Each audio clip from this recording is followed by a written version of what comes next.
26 मार्च 2022। साकार मुरली। मीठे बच्चे, अब बेहद की रात पूरी हो रही है। दिन आने वाला है, वापस घर चलना है, इसलिए अब दर दर भटकना बंद करो। प्रश्न: किस प्रैक्टिस के आधार पर तुम बच्चे सर्विस बहुत अच्छी कर सकते हो? उत्तर: यदि कम से कम 8 घंटे तक याद बनी रहे, ये प्रैक्टिस हो जाए तो सर्विस बहुत अच्छी कर सकते हो, क्योंकि याद से ही सारे विश्व में पवित्रता और शांति के वाइब्रेशंस फैलते हैं। याद से ही विक्रम भी विनाश होंगे और पद भी ऊंच मिलेगा। इसलिए इस रूहानी यात्रा में कभी भी थकना नहीं है। जिस्म का भान छोड़ देही अभिमानी बनने का निरंतर अभ्यास करते रहना है। गीत: रात की राही थक मत जाना, सुबह की मंजिल दूर नहीं। ओम शांति। बच्चों ने सावधानी सुनी।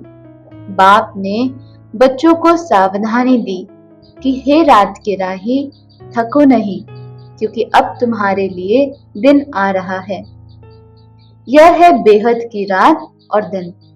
बेहद की रात पूरी होती है और बेहद के दिन की स्थापना हो रही है। अब तुम बच्चों को अर्थात आत्माओं को जाना है अपने घर, जिसके लिए तुमने आधा कल्प भक्ति की, परंतु तुम बाप को ढूंढ न सके, क्योंकि उनके नाम रूप को बदल दिया है। अब तुम जानते हो, बाप दिन में अथवा कलयुग से सतयुग में जाने का रास्ता बता रहे हैं। बाप ने समझाया है, भ्रष्टाचारी उनको कहा जाता है जो विकार से पैदा होते हैं। भारतवासी बाप को ही भूल गए हैं। गीता का भगवान निराकार, उसके बदले साकार कृष्ण का नाम डाल दिया है। यह है बड़े ते बड़ी भूल, जिस कारण आधा कल्प दुख भोगना पड़ा। भूल निमित्त बनी है दुख भोगवाने के। यह भी ड्रामा का पाठ नूंधा हुआ है।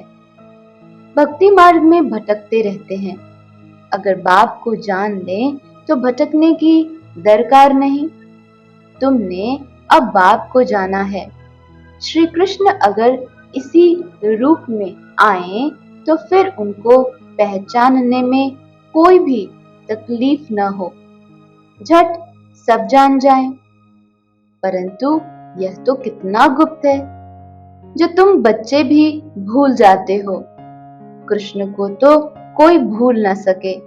सारी दुनिया एकदम चटक पड़े, समझे श्री कृष्ण तो हमको स्वर्ग में ले जाएगा, क्योंकि वह तो स्वर्ग का मालिक है। उनको कोई छोड़े ही नहीं, परंतु समझाने की बड़ी युक्ति चाहिए। अगर समझाने की युक्ति नहीं आती तो कहां-कहां डिससर्विस कर देते हैं, क्योंकि खुद ही पूरा समझा हुआ नहीं है। जो किसको अच्छी रीति सिद्ध कर हिसाब किताब बता सके। इस समय सब पतित हैं, गाते भी हैं पतित पावन सीताराम, परंतु पावन बनाने वाला कौन है यह कोई नहीं जानते। गीता का भगवान कृष्ण समझ लिया, राम का तो कोई शास्त्र नहीं है। ऐसे नहीं, रामायण कोई रामचंद्र का शास्त्र है। क्षत्रिय धर्म कोई राम ने नहीं स्थापन किया। ब्राह्मण, देवता और क्षत्रिय, ये तीनों धर्म एक साथ ही शिव बाबा स्थापन करते हैं। तुम्हारे में भी थोड़े हैं जो इस बात को समझ सकते हैं। राजा रानी तो एक होता है, बाकी प्रजा और दास दासियां तो अनेक बनते हैं। आगे राजाओं के पास ढेर दास दासियां थी, कोई बहलाने के लिए, कोई डांस करने के लिए। डांस का शौक तो वहां भी बहुत रहता है, बाकी राजा रानी बहुत थोड़े निकलते हैं जो अच्छी रीति समझ और समझा सकते हैं। प्रदर्शनी की सर्विस से मालूम पड़ जाता है कि कौन कौन अच्छी रीति समझा सकते हैं। पहली बात यह समझानी है कि भगवान को न जानने के कारण सर्वव्यापी कह दिया। दूसरा, कृष्ण को भगवान कहने से स्वर्ग रचने वाले शिव बाबा का नाम ही गुम कर दिया है। निराकार बाप सबका रचयिता है, उस एक को ही याद करना है, वही राजयोग सिखलाते हैं। परंतु गीता में जो कृष्ण भगवानुवाच लिख दिया, इस कारण से ही हाथ में गीता उठाए झूठी कसम लेते हैं। अब बताओ, क्या श्री कृष्ण हाजिर नाजिर है? वह निराकार परमात्मा हाजिर नाजिर है? सब मूंझे हुए हैं। अब तुम बच्चों को सवेरे उठ प्रैक्टिस करनी है समझाने की। राजा जनक का मिसाल है। कहते हैं अष्टप्पा ने जनक को ज्ञान दिया, परंतु यह कोई ब्रह्म ज्ञान तो है नहीं, यह है ब्रह्मा ज्ञान। ब्रह्मा कुमारियां यह ज्ञान दे रही हैं, ब्रह्म कुमारियां नहीं। वो लोग ब्रह्म को ईश्वर समझते हैं, परंतु नहीं, ईश्वर तो बाप है। बाप का नाम ही शिव है, ब्रह्म तो तत्व है। ये सब बातें मोटी बुद्धि वाले समझ न सके। नंबरवार दास दासियां भी बनते हैं। समझना चाहिए, अगर हम किसको अच्छी तरह समझा नहीं सकते तो हमारा पाठ पिछाड़ी में है, तो फिर पुरुषार्थ करना चाहिए। सारी दुनिया में जो कुछ सिखलाते हैं वह देह अभिमान से ही सिखलाते हैं। देही अभिमानी सिवाय तुम ब्राह्मणों के कोई है नहीं। तुम्हारे में भी नंबरवार हैं जो आत्म अभिमानी बनते हैं। हम आत्माओं को सुनाते हैं। आत्मा इन ऑर्गन्स द्वारा बोलती है। आत्मा कहती है मैं नहीं सुन सकती, मेरे ऑर्गन्स खराब हैं। तो देही अभिमानी बनने में मेहनत है। सतयुग में देही अभिमानी रहते हैं, बाकी परमात्मा का ज्ञान नहीं है। बाप कहते हैं मेरा सिमरन वहां कोई नहीं करते, वहां दरकार ही नहीं। सिमरन अथवा याद एक ही बात है। वो लोग माला हाथ में लेते हैं, मुख से राम राम कहते हैं। यहाँ तो राम अक्षर कहना भी रॉन्ग हो जाता है। राइट अक्षर है शिव बाबा, परंतु शिव शिव कहना नहीं है। बाप को याद करने के लिए नाम थोड़ी लिया जाता है। बाप को याद करना है, यह है यात्रा। जिस्मानी यात्रा पर जाते हैं तो भी याद रखते हैं। हम अमरनाथ पर जाते हैं, वो नाम तो लेना पड़ता है ना। तुमको कुछ भी जपना नहीं है, तुम जान गए हो, नाटक पूरा होना है। हमारे 84 जन्म पूरे हुए, या पुराना चोला छोड़ना है। पाठ बजाते बजाते पतित होना ही है। बाप कहते हैं ये जो मनुष्य सृष्टि रूपी झाड़ है, उनका ठुर सड़ गया है, बाकी टाल टालियां बची हैं। यह भी तमो प्रधान हो गए हैं। झाड़ की आयु अब पूरी होती है, फिर से नाटक रिपीट होना है। हर एक अपना अपना पार्ट बजाएंगे। दूसरी दुनिया कोई नहीं, अगर होती तो हम पढ़ते क्यों? कहते हैं बाबा फिर से आकर राजयोग सिखलाओ, गीता ज्ञान सुनाओ, पावन बनाओ। परंतु पतित हम कैसे बने हैं यह कोई नहीं जानता। अब तुम जानते हो हम ही पावन थे, फिर हिस्ट्री रिपीट होती है। तो बाप कहते हैं वापस घर चलना है, घर में तो बाप ही रहता है। कहते हैं परम धाम में रहते हैं, फिर भूल जाते हैं आत्माएं भी ब्रह्मांड में रहती हैं। ये सृष्टि है, इसमें मनुष्य रहते हैं, ब्रह्मांड में आत्माएं रहती हैं। फिर आती हैं यहाँ पाठ बजाने।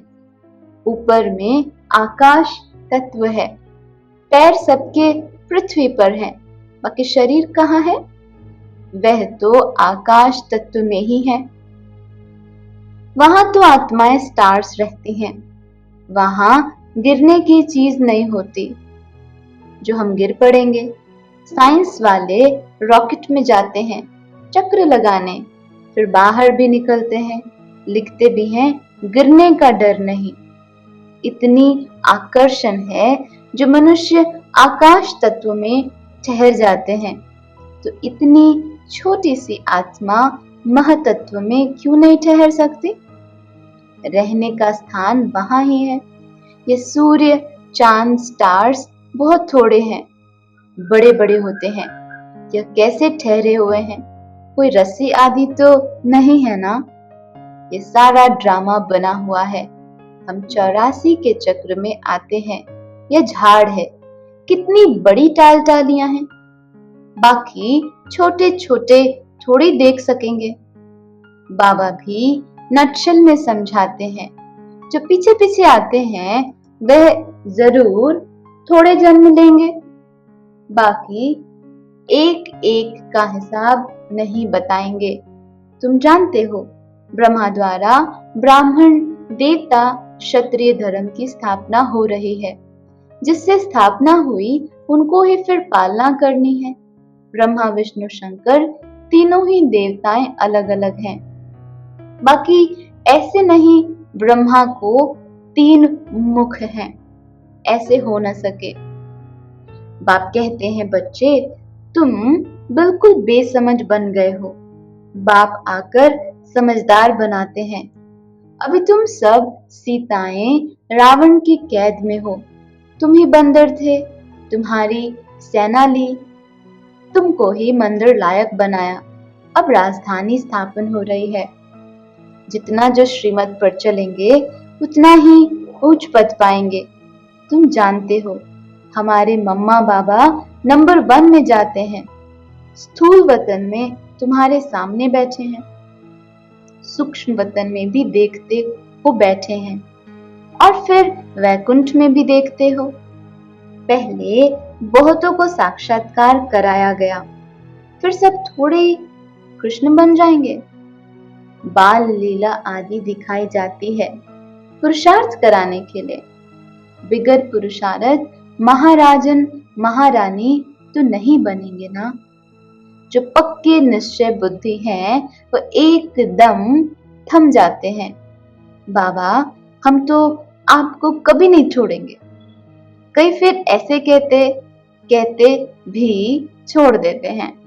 आश्चर्यवंत सुनंती, कथनती और भागंती हो जाते हैं।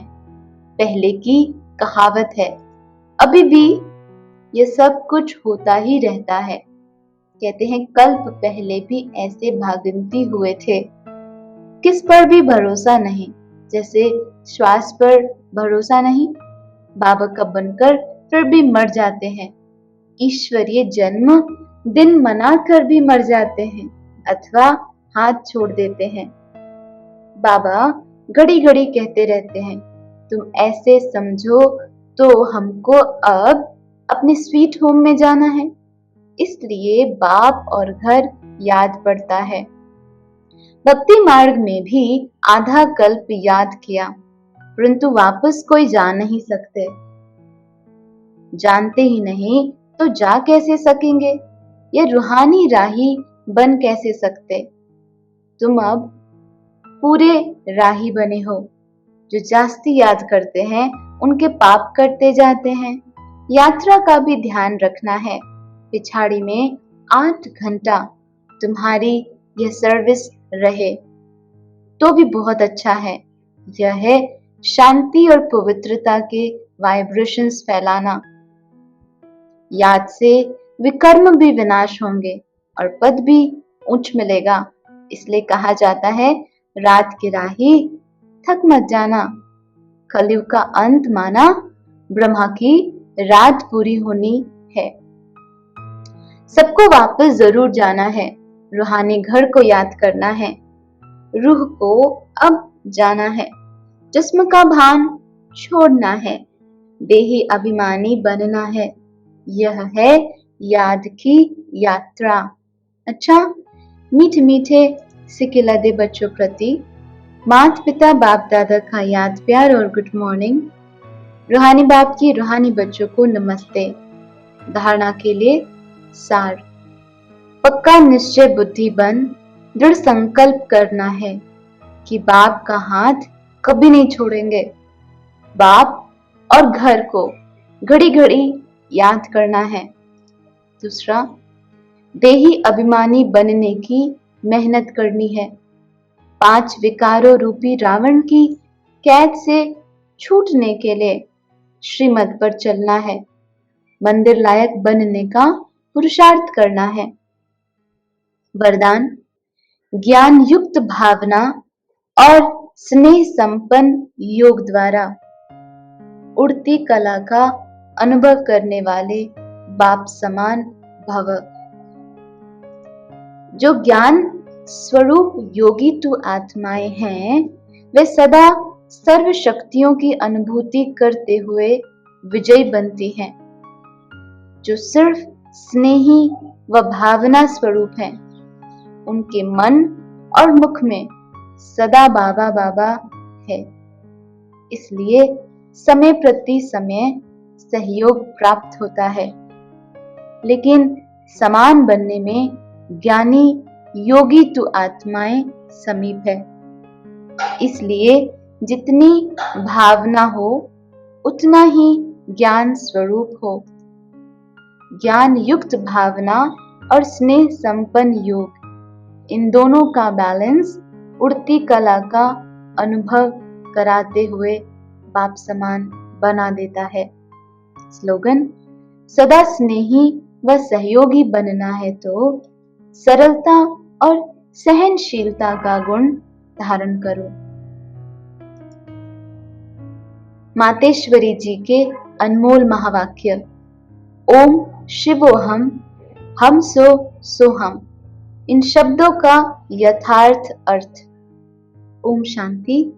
ये जो शब्द उच्चारण करते हैं, हम सो हम, शिवोहम, अहम आत्मा सो परमात्मा। अब ये महावाक्य कौन उच्चारण करते हैं और इन शब्दों का यथार्थ अर्थ क्या है? जब ओम अक्षर कहते हैं तो ओम का अर्थ है मैं आत्मा शांत स्वरूप हूं। यह निश्चय होने से फिर मैं आत्मा सो परमात्मा हूं, यह अक्षर कह नहीं सकते। फिर तो ऐसे ही समझते हैं कि मैं आत्मा परमात्मा की संतान हूं। तो यह ओम शब्द कहना आत्माओं का अधिकार है। फिर जब हम सो हम शब्द कहते हैं, उस शब्द का अर्थ है हम सो पूज्य, सो अब पुजारी बने।